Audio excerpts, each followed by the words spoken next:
এই পর্যায়ে আবারও ঢাকার বাইরে যেতে চাই, সেখানেও কিন্তু জমে উঠেছে নির্বাচনের শেষ দিনের প্রচারণা। গুরুত্বপূর্ণ সব প্রার্থী নেমেছেন শোডাউনে। প্রতিটি আসনেই হচ্ছে নির্বাচনী জনসভা, পথসভা।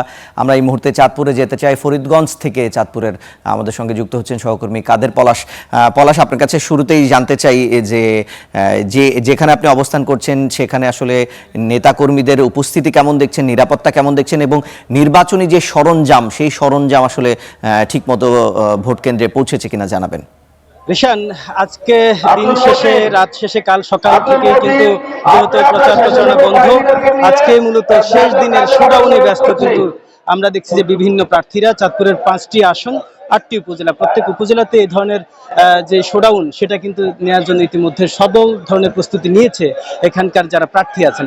আমি এখন আছি চাঁদপুরের ফরিদগঞ্জে। এখানে ডিগ্রি কলেজ মাঠে বিএনপির যে প্রার্থী তিনি এখানে জনসমাবেশের আয়োজন করেছেন। এখানে কেন্দ্রীয় বিভিন্ন পর্যায়ের নেতারা আসবেন এবং শুধু এখানে না, এখানে আবার স্বতন্ত্র প্রার্থী আছে পাশেই শুল্লা স্কুল মাঠে, সেখানেও একটা বিশাল সমাবেশ হবে।